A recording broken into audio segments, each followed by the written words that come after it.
जी, अस्सलाम वालेकुम। Welcome to Pakistan stock नेटिक। उम्मीद है कि आप तमाम दोस्त खैरियत से होंगे और वीकेंड अच्छा गुजर रहा होगा आपका। माजरत यार, इस बार भी जो है वो वीकेंड रिव्यू की वीडियो जो है वो अपलोड नहीं हो सकी मसरूफियत की वजह से। अ, बस उम्मीद है मुझे कि यार अब मामलात सीधे हो जाएंगे। So let's see. मैं ये वीडियो जो था वो डिले नहीं करना चाह रहा था, जो डेली अपलोड की होती है हमारी। तो चलते हैं वीडियो की तरफ और देखते हैं कि मुमकिना तौर पर मंडे वाले दिन जो है वो क्या हो सकता है, और जुमेरात वाले जो मार्केट की जो परफॉर्मेंस थी, सॉरी, जुमे वाली जो मार्केट की परफॉर्मेंस थी उस पर थोड़ी सी बात करने की कोशिश करेंगे। यार, ये वीडियो शुरू करने से पहले मैंने ये बताना था कि यार ये मेरा व्हाट्सएप का नंबर लिखा हुआ है। लिहाजा अभी भी काफ़ी दोस्त जो राब्ता करते हैं यूट्यूब के ऊपर, वो व्हाट्सएप का नंबर पूछते हैं। ये सर, ये लिखा हुआ है ये यहाँ पर। तो यहाँ से आप जो है वो मेरा व्हाट्सएप नंबर ले सकते हैं। आगे चलते हैं जी। देखिए, जुमे वाले दिन जो है वो मार्केट काफ़ी डिप्रेस थी। मार्केट के अंदर कोई ख़ास मूवमेंट मुझे नज़र नहीं आई। गो के चंद शेयर्स ऐसे थे कि जिनके अंदर इस कदर वॉल्यूम लगा कि मैं तो शायद ये सोच रहा था कि पता नहीं उनका अपना भी फ्लोट इतना है कि नहीं है। ये कहने का मतलब ये है कि उनके अंदर जो अनयूजुअल वॉल्यूम जो है वो बहुत ज़्यादा देखने को मिला। तो काफ़ी ज़्यादा जो स्पेसिफिक स्क्रिप्ट्स हैं उनके अंदर वॉल्यूम लग रहा है, लगा भी, और शायद आने वाले चंद दिनों में भी आप उन स्क्रिप्ट्स के अंदर वॉल्यूम लगता हुआ देखें। लेकिन मुमकिना तौर पर जो पूरी की पूरी मार्केट है वो हमें डिप्रेस नज़र आई। वो इंशाल्लाह जब हम दोबारा डिस्कस करेंगे कैंडल को, तो उसके अंदर हम इस बात को दोबारा देखेंगे कि क्या पोजीशन रही, और हमने कैंडल के बारे में जो राय कायम की थी वो कितने फीसद तक जो है वो उसके अंदर हमारी प्रोडिक्शन जो है वो थोड़ी बेहतर साबित हुई। मार्केट बहरहाल इस वक्त जो सिचुएशन मार्केट के अंदर है, जो हालात चल रहे हैं, कुछ खास क्लियर नहीं है। लिहाजा जो लोग नई इन्वेस्टमेंट करना चाहते हैं स्टॉक मार्केट के अंदर, या कोई नए देखें, नई इन्वेस्टमेंट से क्या मुराद है? नई इन्वेस्टमेंट से मुराद, अगर आप एक नया शेयर भी खरीदते हैं ना, तो वो भी नई इन्वेस्टमेंट ही उसको कंसीडर किया करें। या फर्ज करें कुछ लोग अगर पहली बार मार्केट में एंटर हो रहे हैं, वो तो नया होता ही है। लेकिन ये स्टॉक मार्केट का बिजनेस एक ऐसा बिजनेस है कि इसमें हर बार जब आप एक शेयर बेचते हैं और उसके बाद आप एक नया शेयर खरीदना चाह रहे होते हैं, तो उसमें आपको पूरा का पूरा वैसे दोबारा से काम करना पड़ता है। मसला ये ऐसा नहीं है कि आपने मिसाल के तौर पर एक दुकान खोली किसी भी चीज़ की, फिर आपने फर्ज करें एक होलसेल की दुकान बना ली, तो बस वो मार्केट से वो जो आपके सप्लायर्स हैं वो आपको माल दे रहे हैं, आप माल बेच रहे हैं, माल दे रहे हैं, आप माल बेच रहे हैं। ये यहाँ पर ऐसा नहीं होता। जैसा मैं हमेशा कहा करता हूँ कि स्टॉक मार्केट जो है ये लम्हा ब लम्हा बदलती हुई मार्केट है। तो इसमें सर वो थोड़ा सा लेजीनेस जो है ना वो काम नहीं करती। अ, हाँ, मेरे उस्ताद साहब कहा करते हैं बी अटेंटिव, कि आपको यहाँ पर इस बिजनेस के अंदर रहने के लिए अपने आप को हर वक्त एक्टिव रखना पड़ता है। वो क्या कहते हैं, आंखें खुली और कान भी खुले रखने पड़ते हैं। बहरहाल आगे इंशाल्लाह बात करेंगे। मार्केट ने जो है वो 200 पॉइंट निकाले जुमे वाले दिन। ये कोई अच्छा साइन नहीं है। लेकिन जब हमने जुमेरात वाले दिन इसको डिस्कस किया था, तो उस वक्त हमारी बहरहाल आपस में ये थोड़ी सी राय थी कि मार्केट जो है वो आने वाले दिनों में, या आने वाले दिन में ही, आने वाले सेशन में डिप्रेस रह सकती है। आगे चलते हैं और देखते हैं कि सर्किट ब्रेकर की क्या पोजीशन रही। सर्किट ब्रेकर अगर खुल गया तो खुल गया जी। आ, सर्किट ब्रेकर में 7 कंपनीज जो हैं वो अपर कैप हैं, जिसमें ओके, अब ये देखिए अपर कैप की जो सूरत हाल है उसमें मां सवाए इस अटक रिफाइनरी के, आ, चले ये इसको इकॉप को भी शामिल कर लें, आ, इसको भी, ट्राइपॉल को भी शामिल कर लें। चलें यार, यूनिकैप मुदारबे को भी कर लेते हैं। है तो ये 3 रुपए का शेयर, लेकिन चले कोई बात नहीं। तो को खास ना कोई अट्रैक्शन नहीं नजर आ रही है आपको इसके अंदर के, कोई बहुत ज्यादा कोई अच्छा वॉल्यूम नहीं नजर आ रहा। कुछ बहुत ज्यादा ना, जिसको कहते हैं ना कि मार्केट के कुछ रंग होते हैं, कुछ कुछ रंग ने जो है ना वो, देखिए जिस तरह किसी पेंटिंग के अंदर जो रंग होते हैं ना, जब वो मखसूस रंग अगर इस्तेमाल ना कलर्स इस्तेमाल ना की, तो पेंटिंग आंखों को जचती नहीं है। इसी तरह से ना ये एक खूबसूरती होती है हर चीज की। तो मार्केट की जो एक खूबसूरती होती है ना अपर और लोअर कैप की, वो कुछ अपर कैप्स में मुझे देखने में नजर नहीं आ रही। और अगर हम लोअर कैप की बात करें तो उसमें भी कुछ नहीं है। तो ये जो मार्केट का ये रवैया है ना, कि जिसमें ना आपको आपको याद होगा कि कुछ दिन पहले जब मार्केट जो थी वो आहिस्ता आहिस्ता नीचे गिर रही थी, तो मैंने वीडियो के अंदर एक जिक्र किया था कि यार मार्केट को अब अच्छे वॉल्यूम के साथ कुछ शेयर्स जो हैं वो लोअर कैप होने चाहिए, और फिर हुए।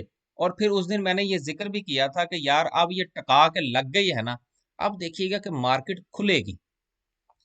तो बिल्कुल उसी तरह से अब ये एक बार फिर जो है ये दोबारा से मार्केट के अंदर एक थोड़ा सा खिंचाव नजर आ रहा है। मार्केट के अंदर एक्टिविटी जो है वो, परफॉर्मेंस नहीं नजर आ रही।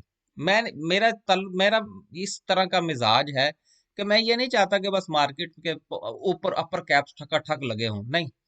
मैं कहता हूं अगर उसने नीचे और लोअर कैप्स भी लगाने हैं तो वो भी ठक लगे होने चाहिए। उससे क्या होता है कि मार्केट की जो एफिशिएंसी है, मार्केट की जो परफॉर्मेंस है, वो बेहतर होती है। और अपॉर्चुनिटीज जो है वो बड़ी बेहतरीन और बड़ी अच्छी निकलती हैं। बहरहाल देखिए, स्टॉक मार्केट हमारे कहने पर तो चलेगी नहीं सर। स्टॉक मार्केट ने तो चलना है अपने डायनामिक्स पर। और जब तक हम स्टॉक मार्केट के डायनामिक्स को नहीं समझेंगे, मैं हमेशा कहता हूं, मार्केट ऊपर जाएगी तब भी परेशानी, जब नीचे जाएगी तब भी परेशानी। दोनों सूरतों में खुश नहीं हो सकते। लेकिन अगर हम मार्केट के डायनामिक्स को समझेंगे तो मार्केट ऊपर जाएगी, हमें तब भी उसमें अपॉर्चुनिटी नजर आएगी, जब वो नीचे जाएगी तब भी हमें उसमें अपॉर्चुनिटी नजर आएगी। तो ये जो अपॉर्चुनिटी वाली एनक है, ये बाजार से नहीं मिलती, ये हमेशा किसी ना किसी उस्ताद से मिलती है, किसी ना किसी मेंटोर से मिलती है। आजकल की मॉडर्न लैंग्वेज के अंदर हम उसको मेंटोर कहते हैं। पुरानी जुबान में, जिससे मेरा ताल्लुक है, पुराने ज़माने में हमारा ताल्लुक जो है वो उस्तादों के साथ है, ठीक है ना। तो ये जो अपॉर्चुनिटी की ऐनक है, ये उस्ताद से मिलती है, ये बाजार से नहीं मिलती। चलें आगे चलते हैं। देखते हैं थोड़ा सा ग्राफिकल व्यू। देखिए, ग्राफिकल व्यू मैं गुज़िश्ता चंद दिन से डिस्कस कर रहा हूँ, लेकिन उसमें थोड़ा सा प्रॉब्लम ये आ रहा है कि जब हम इसको डिस्कस करते हैं तो इसकी इंटरप्रिटेशन के अंदर थोड़ा सा फर्क आ रहा है। मैं यहाँ पर जो डिस्कस करता हूँ वो थोड़ा सा, वो क्या हो कि वो क्या कहते हैं कि बाज़ औक़ात जो है वो जो बात आप कर रहे होते हैं, अगर वो उसी अंदाज में समझी ना जाए तो उसका जो फायदा होने की बजाय नुकसान होता है। वो ये था कि कुछ दोस्तों ने राब्ता किया और उनका कहना ये था कि शायद मैं ये कह रहा हूँ कि ये जो सेक्टर जो ऊपर की तरफ हैं, इनकी बजाय अब जो नीचे वाला सेक्टर है उसमें आपको एंट्री लेनी चाहिए। देखिए सर, कहने का ये मतलब मेरा बिल्कुल नहीं था। देखिए, ये जो ग्राफिकल व्यू है, ये क्या जाहिर करता है सर? ये सिर्फ और सिर्फ ये जाहिर कर रहा होता है कि आज के दिन किस सेक्टर में जो लेन देन है वो सबसे ज्यादा हुआ। लेन देन मीन ट्रेडिंग। ट्रेडिंग सबसे ज्यादा जो है वो किस सेक्टर के अंदर हुई, और सबसे कम जो है वो किस सेक्टर के अंदर हुई। अब देखिए, अगर ये कोई एक सेक्टर जो है ये पहले नंबर पर अगर यहाँ पर मौजूद है, तो सर इसका ये कतई मतलब नहीं है कि पहले नंबर पर होने की वजह से उस सेक्टर के अंदर सबसे ज्यादा बढ़ोतरी हुई हो।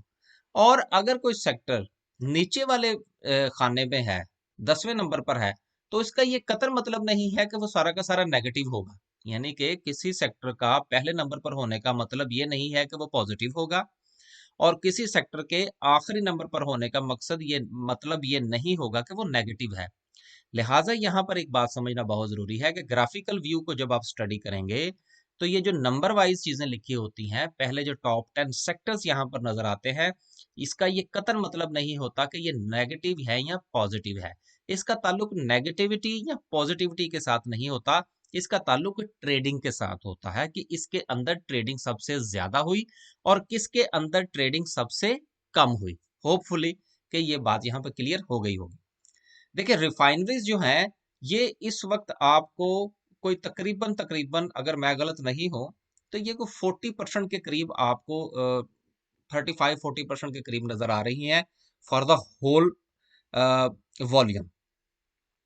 उसके बाद जो टेक्नोलॉजी सेक्टर है वो अभी भी टॉप पर है। उसके बाद तीसरे नंबर पर केमिकल सेक्टर है। चौथे नंबर पर oil and gas marketing, textile composite, then commercial banks. अब ये देखिए, चंद दिन पहले कमर्शियल बैंक्स जो थे वो आपको 10वें नंबर पर नजर आ रहे थे।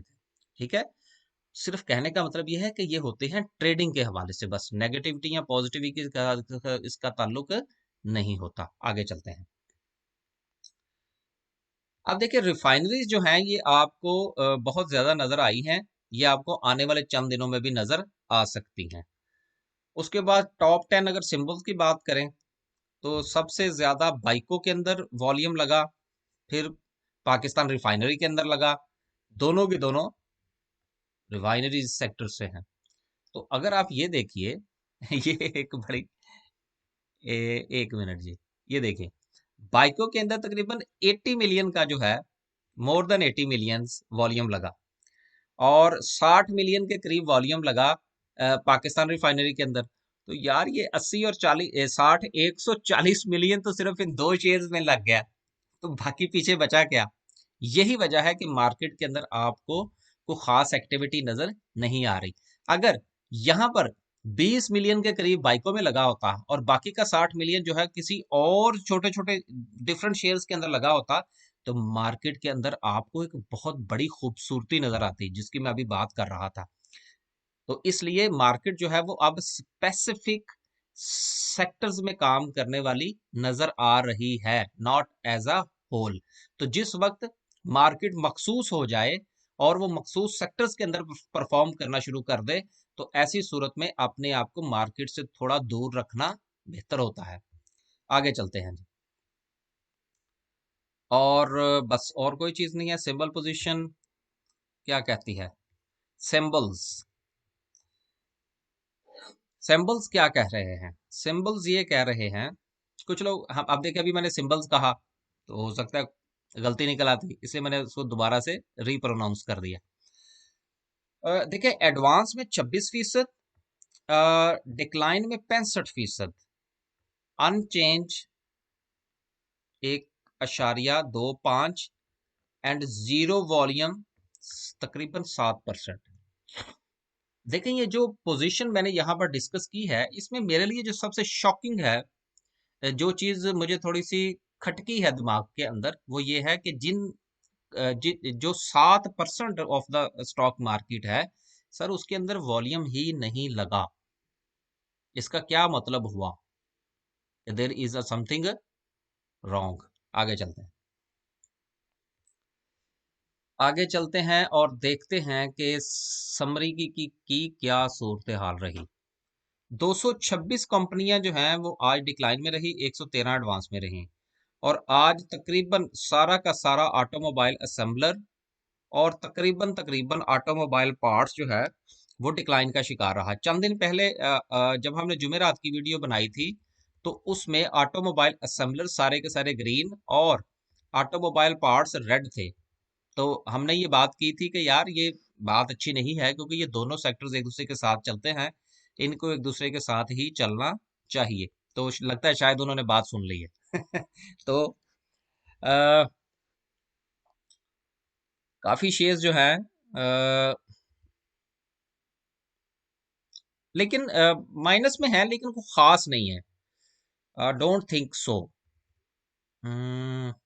हाँ, नहीं ठीक है, बस जस्ट कुछ थोड़ा सा फर्क पड़ा है, ज्यादा फर्क नहीं पड़ा। पैंथर टाइल ने 60 रुपए लगाए, लगता है ये 60 से नीचे आने के मूड में है। चले आ जाए फिर देखेंगे। केबल्स का पूरा सेक्टर भी नीचे नजर आ रहा है। वेव्स 29 पैसे नीचे है, I don't mind. Cement sector is all red.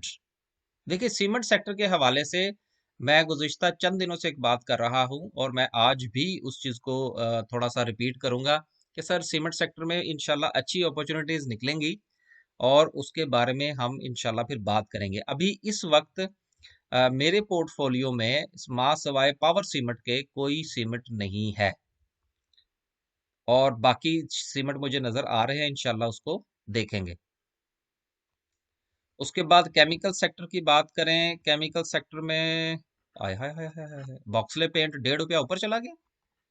नहीं, 1.5 रुपया नहीं ऊपर गया यार, 60 पैसे ऊपर गया। चलें, कुछ तो गया। ठीक है। डेस्कॉन 63 पैसे नीचे। हम्म, एंग्रो पॉलीमर 1 रुपया ऊपर। देखेंगे यार इंशाल्लाह। डेस्कॉन के अलावा, डेस्कॉन है सिर्फ मेरे इस पोर्टफोलियो के अंदर, कोई एक आध कंपनी और निकालेंगे। कमर्शियल बैंक्स, उस दिन हमने कहा था जेड़ा मर्जी चुक लो। वो पता नहीं किस किस ने क्या क्या उठाया। बहरहाल मेरे पास तकरीबन चार से पांच बैंक्स हैं, और मैं उनसे काफी मुतमिन हूँ। और शायद अभी इसमें थोड़ा बहुत मुझे कुछ परसेंटेज में लॉस नजर आ रहा है, लेकिन इतना खास नहीं है। देखिए सिम देखिए, अगेन, हमेशा दोनों दो दो सेक्टर्स जो है, जिस तरह से मैंने कहा कि ऑटोमोबाइल असेंबलर और पार्ट्स को साथ साथ चलते हैं और चलना चाहिए, इसी तरह सीमेंट और स्टील जो है, इन दोनों का हमारे पाकिस्तान में बड़ा गहरा ताल्लुक है। उसकी रीजन क्या है? उसकी रीजन ये है कि हमारा जो स्टील सेक्टर है ना, अ, आप यूं समझ लीजिए कि ये बड़ा ना एक मतलब सिंपल सा ही सेक्टर है। दुनिया की जो स्टील मिल्स होती हैं, वो पता नहीं क्या क्या बनाती हैं, और हमारी जो स्टील मिलें होती हैं वो सिर्फ सरिया ही बनाती हैं। ठीक है ना? तो बहरहाल इसके ऊपर मेरा कोई और मोड़ नहीं है कोई बात करने का।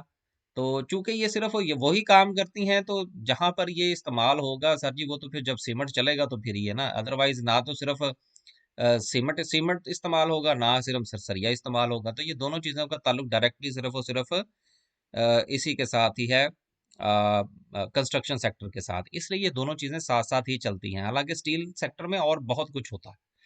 बहरहाल चलें, कोई बात नहीं। क्या करें अब? हम लोग जब कोई भी बिजनेस दुनिया का शुरू करते हैं ना, अब यहाँ पर मुझे एक बात याद आ गई कि देखिए, अ, हमारे यहाँ जो है ना, हम लोग ये समझते हैं कि शायद जो बिजनेस हम कर रहे हैं, इस बिजनेस के साथ या इसमें इसके अंदर कोई और काम नहीं हो सकता, जबकि ऐसा नहीं है। जिस तरह आप यूं समझ लीजिए, चलें शुगर पे चलते हैं तो फिर आगे बात करेंगे। फर्टिलाइजर सेक्टर भी कोई खास नहीं है। नेशनल फूड, ओए होए होए होए होए, 5 रुपये ऊपर चला गया। मेरे पास भी है, बताना नहीं है किसी को। अ, आगे चलते हैं। भाई जारी सी बात है, मैं तो बताऊंगा ना, मेरे पास है। अच्छा जी। बीजीएल आ गया नीचे। चलें, और आ जाएगा। जब और आएगा, हमारी हमारी प्राइस पे आएगा, तो फिर हम आएंगे इसके पास, और इसकी बात सुनेंगे कि ये क्या कहता है। इंश्योरेंस, इंश्योरेंस ने थोड़ा परफॉर्म किया है, लेकिन देखिए इंश्योरेंस के अंदर मैं कुछ थोड़ा सा ज्यादा इसलिए बात नहीं करता, क्योंकि इंश्योरेंस के अंदर ना वॉल्यूम बड़े कम लगते हैं। तो आप अगर किसी शेयर के अंदर फर्ज करें, अगर प्रॉफिट में है, जब तक वो शेयर बिकता नहीं है मार्केट के अंदर, आपकी जो अ, आपका जो प्रॉफिट है वो मटेरियलाइज नहीं होता, सर वो प्रॉफिट कंसीडर नहीं होगा। तो इसलिए देखेंगे इसको, कोई अच्छा शेयर अगर नजर आया तो। इन्वेस्टमेंट बैंक्स की बात करें, नेशनल इक्विटीज 25 पैसे ऊपर, कोई बात नहीं है। 15 रुपये 80 पैसे लगा के आया। अच्छा, चलें यार, मुझे नहीं याद रहा, वैसे मेरे पास अभी भी है, देखेंगे इसको। उसके अलावा लेजिंग शीजिंग कोई नहीं। फिल्में शिल्में चल गई हैं, चलो गुड हो गया यार। हम्म, इसमें यार ये जो ये है ना सेक्टर, इसके अंदर दो तीन शेयर्स देखे जा सकते हैं, लेकिन चलें थोड़ा सा मार्केट अपने हालात को थोड़ा सा दिखाए तो फिर बात करेंगे इंशाल्लाह। ऑयल एंड गैस एक्सप्लोरेशन फिर नीचे सारा का सारा, कोई बात नहीं यार, don't worry about that. Oil and gas marketing भी सारा नीचे तकरीबन, लेकिन मेरे तीन शेयर्स, दो शेयर्स ऊपर और एक हैस्कोल भी मेरे पास है 29 पैसे ऊपर, एस एन जी पी 1 रुपया ऊपर, और सुई सदरन में कोई ऊपर नीचे नहीं। चलें कोई बात नहीं। अच्छा यार, बड़े शेयर अच्छे अच्छे प्राइस पे आ रहे हैं, और इंशाल्लाह इसको देखेंगे। पावर जनरेशन के यार पैसे हाथ में कर लें आप लोग, ठीक है ना। रिफाइनरीज, रिफाइनरीज तो सर चल रही हैं, और आने वाले दिनों में भी शायद आप रिफाइनरीज आपको चलती हुई नजर आए। शुगर, हाँ, मैं वहां से आपसे एक बात कर रहा था कि यार ये जो हमारे यहाँ इंडस्ट्रीज जब लगती है ना, तो हम समझते हैं कि शायद हमने जिस चीज का प्लांट लगा लिया ना, उससे सिर्फ वही काम हो सकता, दूसरा काम नहीं हो सकता। सर ऐसा नहीं है। दुनिया में जो टेक्नोलॉजी है ना, वो बहुत आगे निकल चुकी है। अब देखिए जिस तरह ये शुगर शुगर इंडस्ट्री है, ठीक है ना, हम लोग जो हैं वो बस गन्ना डाल के ना और उससे चीनी बना के तो हम खुश हो जाते हैं। हालांकि सर दुनिया की जो रिसर्च है वो ये बताती है कि शुगर की फैक्ट्रीज के अंदर जो शुगर बनती है ना, ये एज ए बाय प्रोडक्ट बनती है। अब ये मेरी बात को थोड़ा सा मसलन कुछ लोग जो माशाल्लाह मुझसे बहुत ज्यादा पढ़े लिखे हैं, उनसे माजरत के साथ ये मैं बड़े सादा अल्फाज में बात करने लगा। बाय प्रोडक्ट का क्या मतलब होता है? बाय प्रोडक्ट का मतलब ये होता है कि आपने जो इन्वेस्टमेंट की होती है किसी चीज के ऊपर, आप समझ लीजिए कि जो आपको एक्स्ट्रा चीज मिलती है ना फ्री में, उसको कहते हैं बाय प्रोडक्ट, ठीक है ना। जिस तरह आप यूँ समझ लीजिए कि आपने दुकान से कोई चीज खरीदी और उसके साथ आपको कोई चीज फ्री मिल गई, ठीक है ना, इस तरह आप समझ लीजिए कि शुगर इंडस्ट्री के अंदर, दुनिया के अंदर जो शुगर मिल्स हैं सर, उनके अंदर जो चीनी बनती है ना, वो एज ए बाय प्रोडक्ट बनती है, वो उनको फ्री में पड़ती है।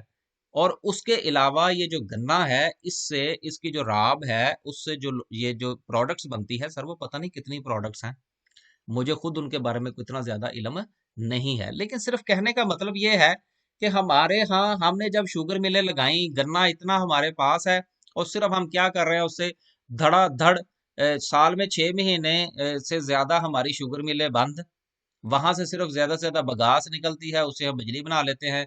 वो भी अब बहुत कम ऐसी शुगर मिल्स हैं जिन्होंने ये काम किया हुआ है। सर इससे पता नहीं क्या क्या नहीं बनता, डाइज बनती हैं, और एथेनॉल बनते हैं, और पता नहीं क्या क्या कुछ बनता है, लेकिन हमारे यहाँ रवाज ही नहीं है इस चीज का। और उसके ऊपर हम क्या करते हैं, अब ये जो गन्ने का जो जिसको हम लोग फोक कहते हैं, इसका हम क्या कर लेते हैं, ज्यादा से ज्यादा हम इसको जला के, तो इससे जनाब हम बॉयलर जला लेते हैं।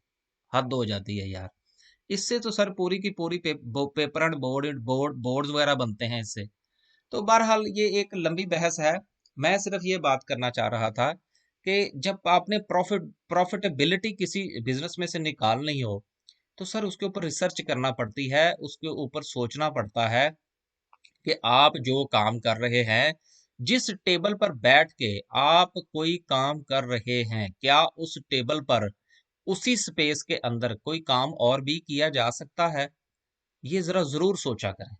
आप अपनी जिंदगी के अंदर जो भी बिजनेस करते हैं, उस बिजनेस के अंदर देखें, उसमें से आपको चंद अपॉर्चुनिटीज और मिलती जुलती नजर आएंगी, जिनसे आप फायदा उठा सकते हैं। इसी चीज को ही मैनेजमेंट कहते हैं।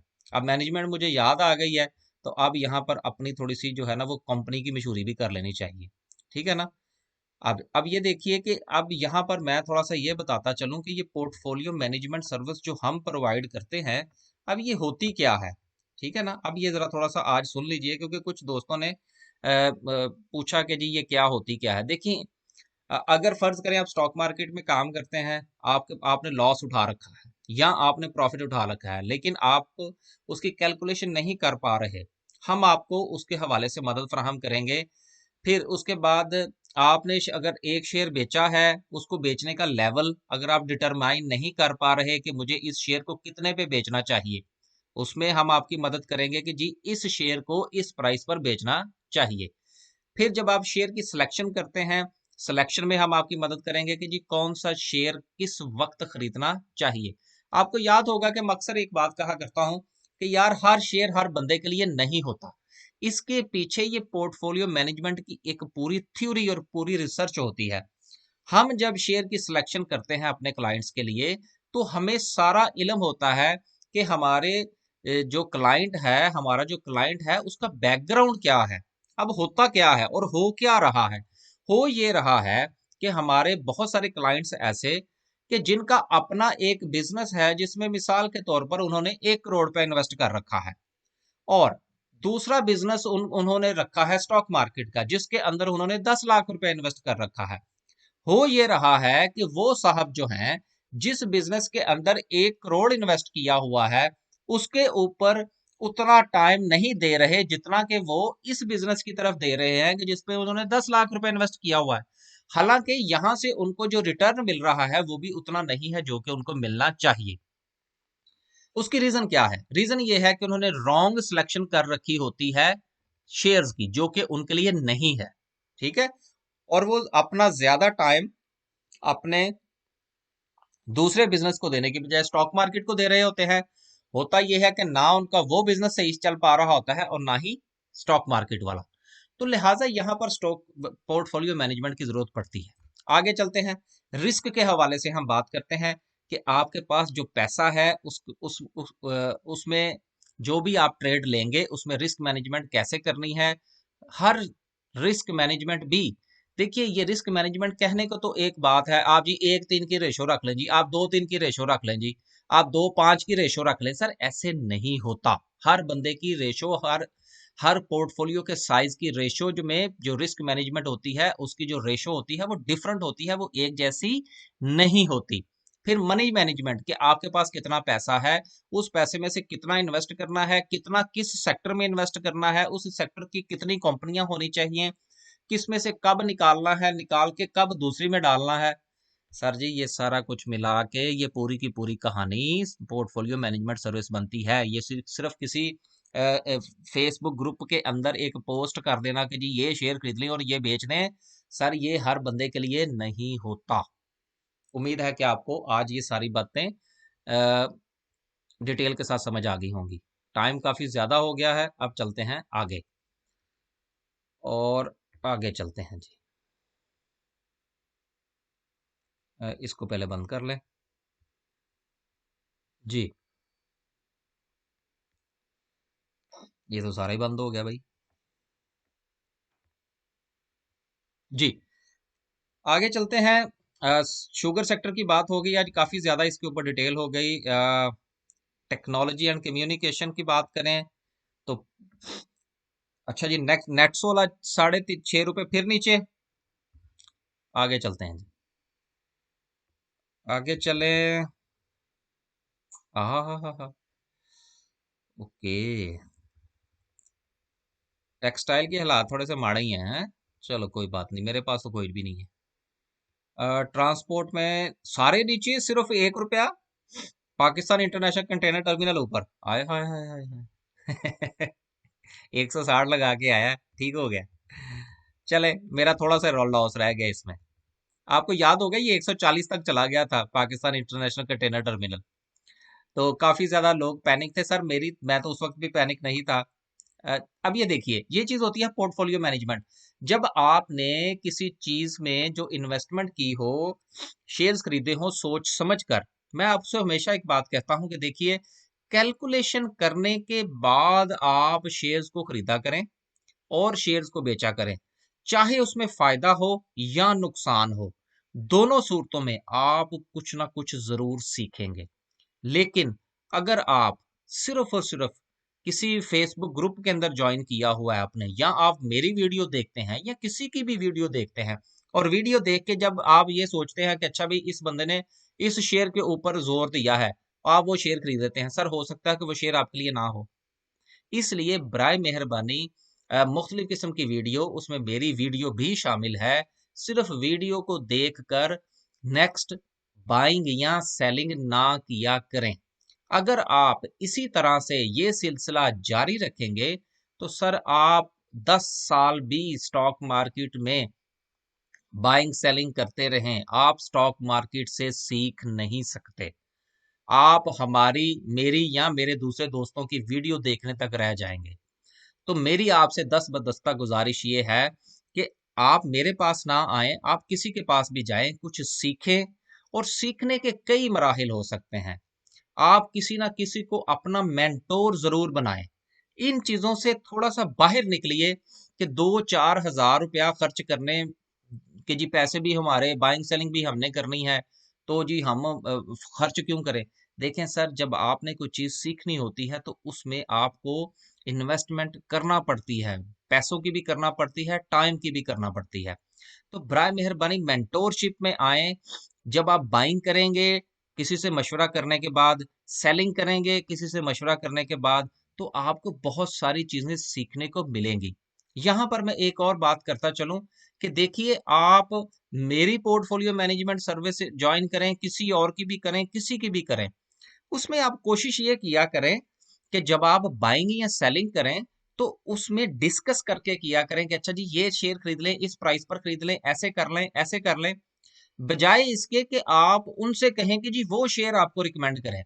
ये एक बहुत इंपॉर्टेंट पहलू है, जो कि शायद मैंने पहले भी डिस्कस किया हो। आज जरा मूड में आया हुआ हूँ, काफी दिनों के बाद वीडियो बनाने का टाइम मिला है, तो आज तो आपका टाइम लगेगा। होता ये है कि हमारे पास जो क्लाइंट्स आते हैं, जो दोस्त अहबाब राब्ता करते हैं, उनकी ये कोशिश होती है कि जी हम उनको शेयर सेलेक्ट करते रहें। ये हमारे बाएं हाथ का काम है।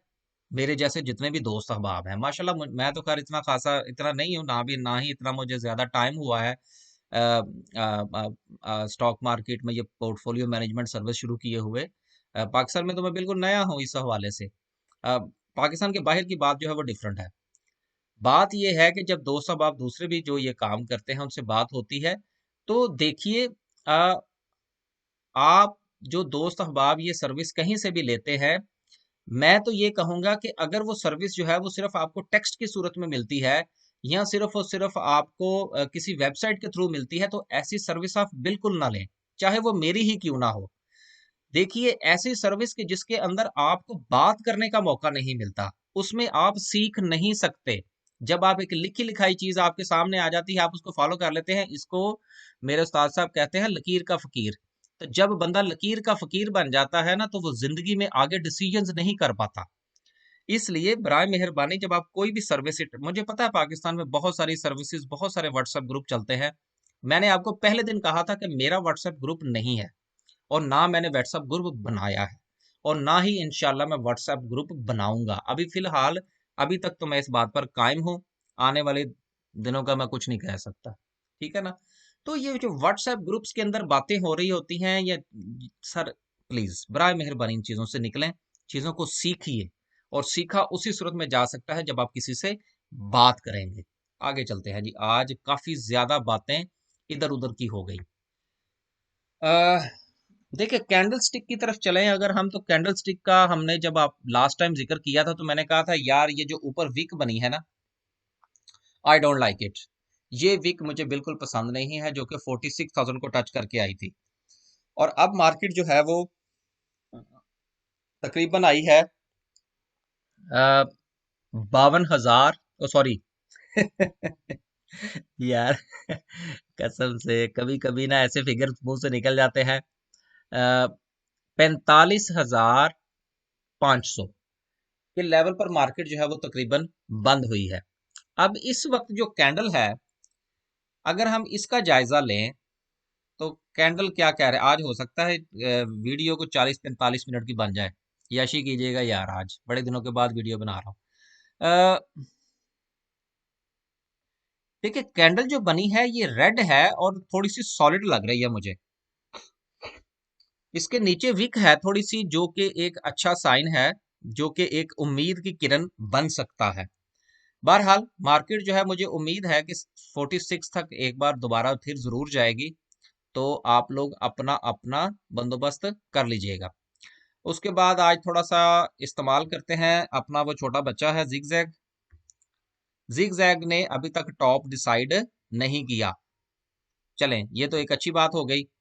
उसके बाद आरएसआई देखें, आरएसआई क्या कह रही है।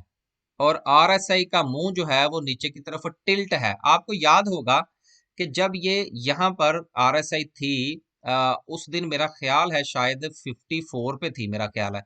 आज 52 पे है, 2 पॉइंट नीचे आई है। तो मैंने कहा था कि ये जो इसका एंगल है उसका टिल्ट तो ऊपर की तरफ है, लेकिन उसका एंगल बहुत ही कम है, जो कि तकरीबन 40 के करीब था। एंगल तो वो बड़ा अच्छा था, अ, लेकिन वो आहिस्ता आहिस्ता नीचे की तरफ टिल्ट कर गया है, उसका मुंह नीचे की तरफ इस वक्त नजर आ रहा है। आरएसआई की सूरत हाल जब तक 50 तक है, आई एम नॉट वरीड। अगर इसकी रीडिंग जो है वो 50 से नीचे आती है तो मामलात थोड़ा सा गू मगू का शिकार हो सकते हैं, एक चीज।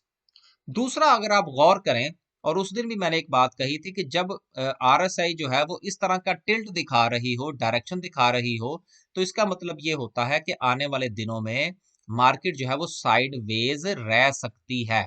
अब साइडवेज का क्या मतलब होता है, ये आपके सामने है। इस चीज को थोड़ा सा आप देख लीजिए कि ये जो 3 कैंडल्स बनी हैं, अगर आप इन तीनों कैंडल्स का जायजा लें, ठीक है, तो ये तीनों कैंडल्स जो हैं ये 45 और 45,200 और 46,000 के दरमियान में घूम रही हैं। थोड़ा सा ऊपर, थोड़ा सा नीचे, फिर ऊपर, फिर नीचे, फिर नीचे, फिर ऊपर। इसका मतलब ये होता है कि मार्केट अपने आप को साइडवेज किए हुए है, ना एक हद से ज्यादा ऊपर, ना एक हद से ज्यादा नीचे। अगले हफ्ते में भी मुझे मुझे जो उम्मीद नजर आ रही है वो भी इसी सूरत में ही हो सकती है कि रमजान तक मार्केट जो है वो शायद इसी साइडवेज के सूरत हाल को मद्देनजर रखते हुए चले। अब जब मार्केट साइडवेज होती है तो इसका मतलब ये होता है कि आपने भी अपने जो कैलकुलेशन करनी है वो भी अकॉर्डिंग टू द सिचुएशन करनी होगी। और जिस वक्त मार्केट अपने डायनामिक्स को बदलती है तो साथ ही आपको अपने शेयर्स के अंदर लॉस एंड प्रॉफिट की जो लेवल्स होते हैं वो भी तब्दील करना पड़ते हैं। मसलन आज हमारी चूंकि पोर्टफोलियो मैनेजमेंट के सिलसिले में हर क्लाइंट के साथ हर हफ्ते गुफ्तगू होती है और हम हर शेयर को डिस्कस करते हैं। तो मैंने अपने तकरीबन काफ़ी क्लाइंट्स के साथ जो हमने गुज़िश्ता वीक लेवल्स डिस्कस किए थे उनको चेंज किया है।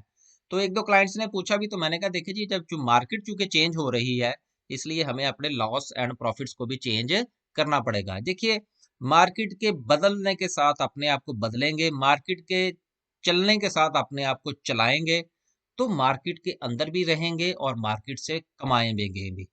मार्केट को समझने की कोशिश करें, सीखने की कोशिश करें, और बराए मेहरबानी अपनी हार्ड मनी, अपनी मेहनत की कमाई लॉस बुक की तरफ फटाफट ना जाया करें। और ज़्यादा से ज़्यादा कोशिश ये किया करें कि आपने अगर लॉस भी किया है तो आपने उससे क्या सीखा। देखिए, लॉस का दुख उस वक्त होता है कि जिस वक्त आपने लॉस भी बुक किया और उससे सीखा भी कुछ ना। एक ही शेयर से एक बार नहीं, चार चार बार लोगों ने लॉस उठाया। देखिए, शेयर से लॉस उठाना और सिचुएशन से लॉस उठाना एक ही बात है। अगर एक ही सिचुएशन से आप बार बार लॉस उठा रहे हैं तो इसका मतलब यह है कि सर कुछ कमी है। तो बराए मेहरबानी अगर किसी जगह पर कमी को ज़रूर तलाश किया करें, और वो कमी जहां पर पूरी होती हुई नज़र आ रही हो वहां राब्ता करके उस कमी को दूर करने की कोशिश ज़रूर किया करें। सर 50,000 का नुकसान करने से बेहतर है कि आप कुछ अपने ऊपर, अपनी लर्निंग के ऊपर कुछ इन्वेस्टमेंट ज़रूर करें। उम्मीद है कि एक हफ्ते के बाद जो टाइम मिला, वीडियो बनाई थोड़ी सी लंबी बनी, उसके अंदर उम्मीद है कि आपको कुछ नई चीज़ें भी सीखने को मिली होंगी। बराए मेहरबानी अ, ज़रूर ज़रूर ज़रूर सीखने की तरफ आइए और अपने आप को तैयार कीजिए आने वाले नए डायनामिक्स के लिए जो कि मार्केट में आपको नज़र आएंगे। आखिर में सिर्फ इतना कहूँगा कि कमेंट करके ज़रूर बताइएगा कि आज की वीडियो में कुछ आपको बेहतरी नज़र आई या नहीं आई। मैंने थोड़ी सी समझ लीजिए कि मेहनत के साथ बनाई। अल्लाह हाफिज़।